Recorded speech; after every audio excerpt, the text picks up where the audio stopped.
जय हिंद सर। जय हिंद बच्चों। इस समय आप लोग महामना इंस्टीट्यूट के यूट्यूब चैनल से जुड़े हुए हैं और इस चैनल में मैं आप सबका स्वागत करता हूं। आज हम लोग class 11th physics Hindi medium NCERT book के चैप्टर 8 गुरुत्वाकर्षण यानी ग्रेविटेशन का अध्ययन हम लोग कर रहे हैं और इसके अंतर्गत सबसे पहले हम गुरुत्व के बारे में पढ़ेंगे। तो देखें गुरुत्व है क्या। पृथ्वी के अंदर एक विशेष प्रकार का आकर्षण बल है जिसके कारण वह किसी भी पिंड को अपने केंद्र के तरफ आकर्षित करती है। आप देखते हैं किसी भी पिंड को ऊपर की तरफ फेंकते हैं तो वो रिटर्न होकर के वापस पृथ्वी पर ही आता है। तो पृथ्वी का वह गुण जिसके कारण वह किसी पिंड को अपने केंद्र के तरफ आकर्षित करती है, यह गुण ही गुरुत्व कहलाता है। और इसके बाद हम आपको बता दें गुरुत्वीय त्वरण, जिसको हम सामान्यतया पृथ्वी का गुरुत्वीय त्वरण भी कह सकते हैं, यानी एक्सेलरेशन ड्यू टू ग्रेविटी। तो गुरुत्वीय त्वरण क्या है? आप त्वरण की डिफिनीशन जानते हैं कि वेग परिवर्तन की दर को ही हम त्वरण कहते हैं, लेकिन यह गुरुत्वीय त्वरण है। तो गुरुत्वीय क्षेत्र के अंतर्गत या गुरुत्वाकर्षण के अंतर्गत वेग परिवर्तन की दर को ही गुरुत्वीय त्वरण कहते हैं। गुरुत्वीय त्वरण तब उत्पन्न होता है जब पिंड या तो नीचे से ऊपर जा रहा है या ऊपर से नीचे आ रहा है, तो गुरुत्वीय त्वरण उत्पन्न होता है। गुरुत्वीय त्वरण को स्मॉल g से रिप्रेजेंट किया जाता है। इसकी वैल्यू 9.81 और त्वरण है तो मीटर पर सेकंड स्क्वायर होता है। लेकिन नॉर्मली अपनी सुविधा के लिए हम लोग जब न्यूमेरिकल सॉल्व करते हैं तो इसके जगह पर 10 रख दिया करते हैं, 10 मीटर पर सेकंड स्क्वायर। अब इसके बाद हम लोग एक चीज़ और हम आपको बता दें कि जब किसी पिंड के द्रव्यमान में गुरुत्वीय त्वरण से गुणा कर देते हैं ना, तो उस पिंड का भार मालूम हो जाता है और भार को W से प्रदर्शित किया जाता है। ये भी आप अच्छी तरह से याद रखे रहेंगे। अब इसके बाद हम लोग देखेंगे कि स्मॉल g और कैपिटल G में क्या संबंध है। अब हम लोग स्मॉल g तथा कैपिटल G के बीच संबंध देखेंगे, यानी relation between small g। Small g आपको पता है एक्सेलरेशन ड्यू टू ग्रेविटी होता है, गुरुत्वीय त्वरण होता है, और कैपिटल G जो है सार्वत्रिक गुरुत्वाकर्षण नियतांक यानी यूनिवर्सल ग्रेविटेशनल कांस्टेंट होता है। इन दोनों के बीच हम लोगों को रिलेशन देखना है। चले हम मान लेते हैं कि पृथ्वी और पृथ्वी के द्रव्यमान को हम me से रिप्रेजेंट करते हैं, मास ऑफ अर्थ। माना पृथ्वी जिसका द्रव्यमान me और त्रिज्या re है, और हम आपको बता दें कि पृथ्वी का द्रव्यमान उसके केंद्र पर काम करता है और पृथ्वी के सतह पर स्मॉल m द्रव्यमान का कोई पिंड है। तो न्यूटन के अनुसार दो पिंडों के मध्य गुरुत्वाकर्षण बल लगेगा। तो एक पिंड पृथ्वी है जिसका द्रव्यमान me है और दूसरा पिंड है जिसका द्रव्यमान स्मॉल m है। तो न्यूटन का गुरुत्वाकर्षण नियम हम लोगों ने देखा, F = gm1m2/r²। तो इसी फार्मूले का हम यूज करके gm1 के जगह पे मास ऑफ अर्थ हो जाएगा, m2 के जगह पर मास ऑफ बॉडी हो जाएगा, और दोनों के बीच की जो दूरी होगी वो पृथ्वी की त्रिज्या के बराबर होगी, और पृथ्वी की त्रिज्या है re²। ये हो गया इक्वेशन नंबर 1।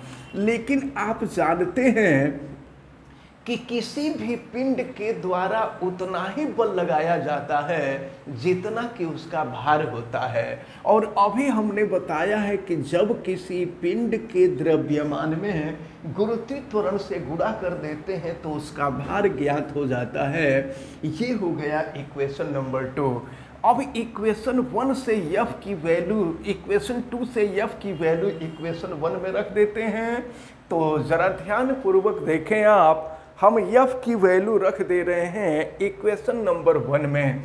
तो ये हो जाएगा आपका mg is equal to G M E M upon हो जाएगा आर ई का स्क्वायर।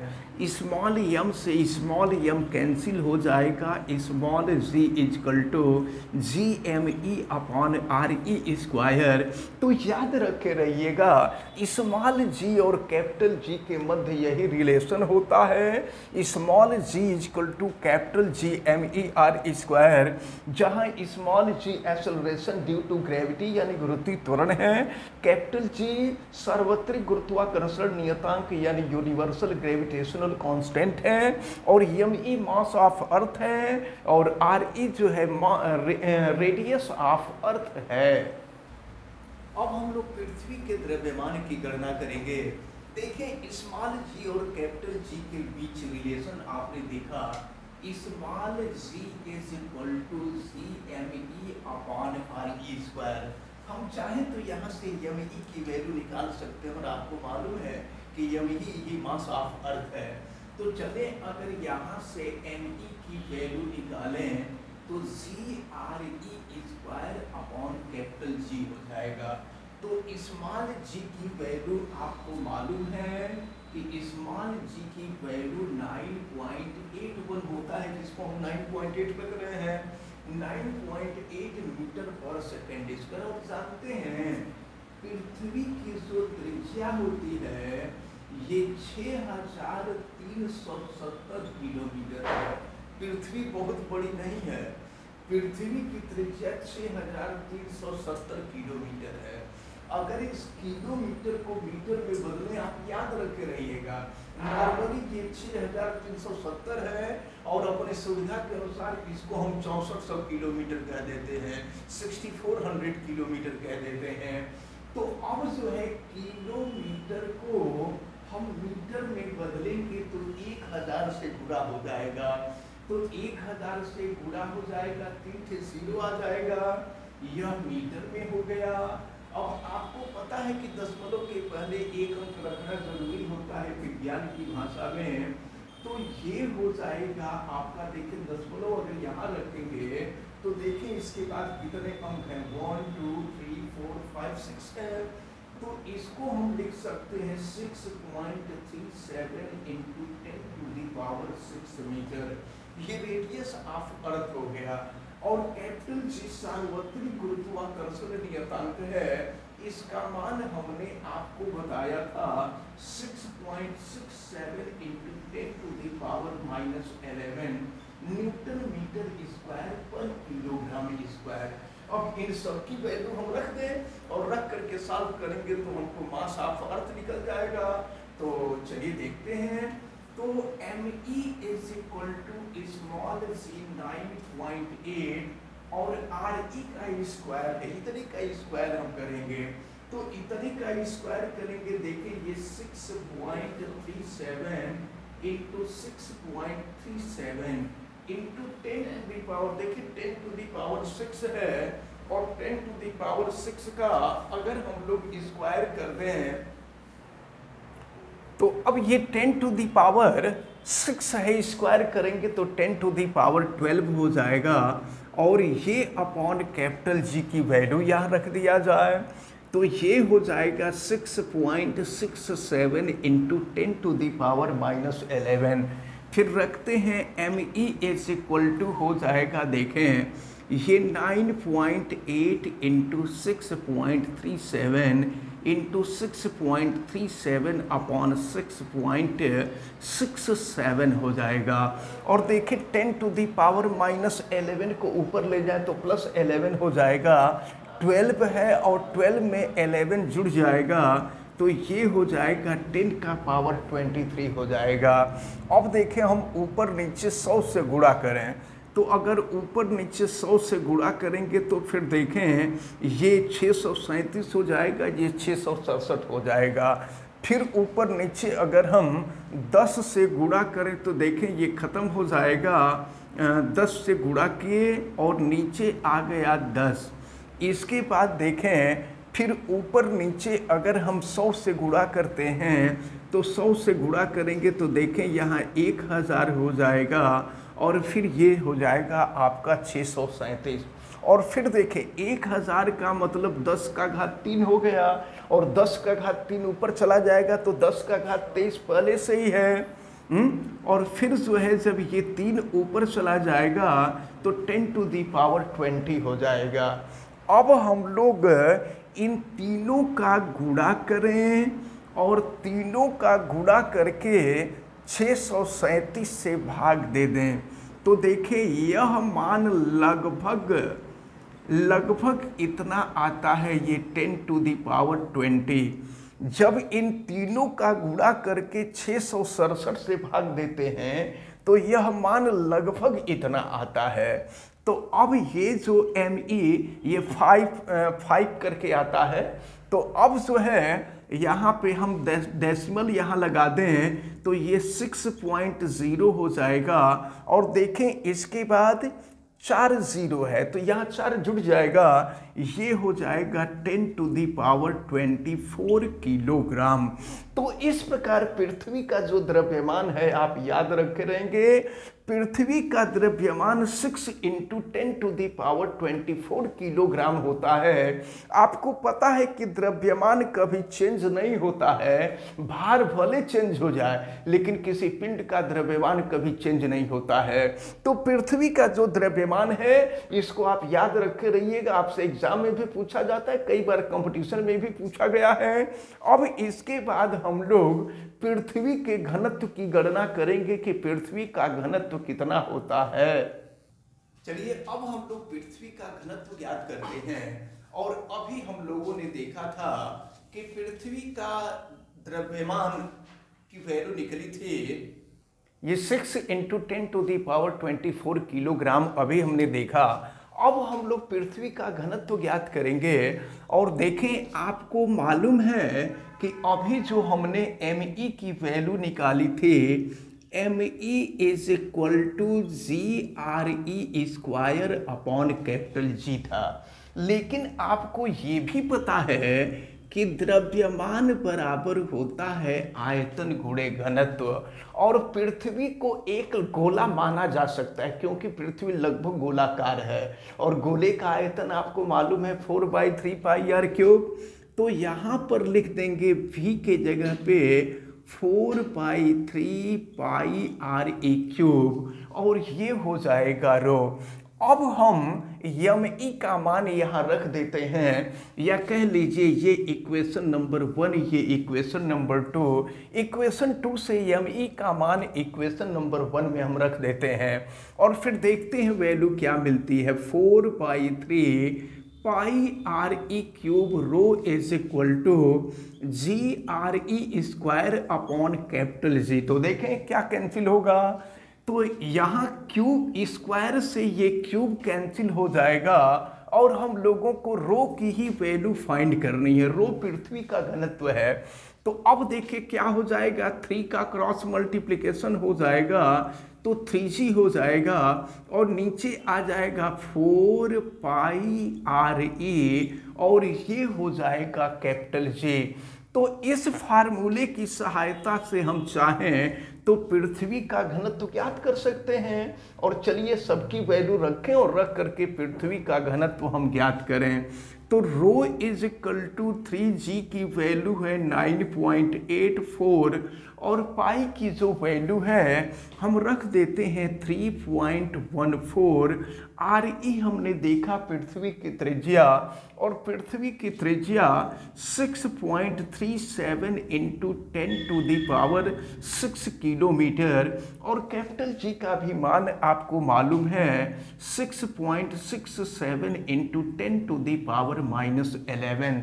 तो अब जो है इसको हम सॉल्व करते हैं। देखें यहाँ रो इज इक्वल टू, ये हो जाएगा आपका 3 इंटू 9.8 और फिर नीचे, और देखिए यहाँ हम चाहें तो इसको कटा करके थोड़ा सा आसान भी कर सकते हैं। अगर हम 2 से कटावें, या सुनिए ऊपर नीचे 100 से गुणा कर दे रहे हैं, या एक काम ये भी कर सकते हैं 10 टू दी पावर 6 के जगह पे 10 टू दी पावर 5 इंटू 10 कर दें, तो 10 का मल्टीप्लाई करेंगे तो यहाँ हो जाएगा 31.4।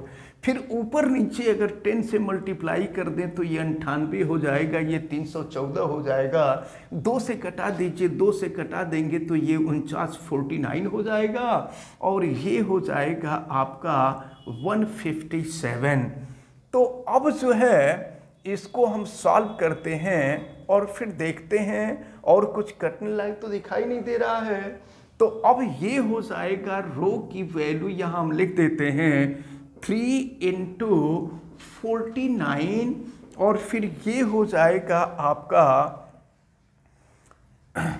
देखें ये हो जाएगा 4 इंटू 157, और फिर ये हो गया आपका 6.37, रखते हैं वैल्यू 6.37, और इंटू ये है 6.67, और ज़रा देखें क्या होगा 10 टू दी पावर -11, और ये है 10 टू दी पावर 5, तो 11 माइनस 5 करेंगे तो क्या हो जाएगा, ये 11 में से आप 5 घटा देंगे तो 6, तो -6 हो जाएगा।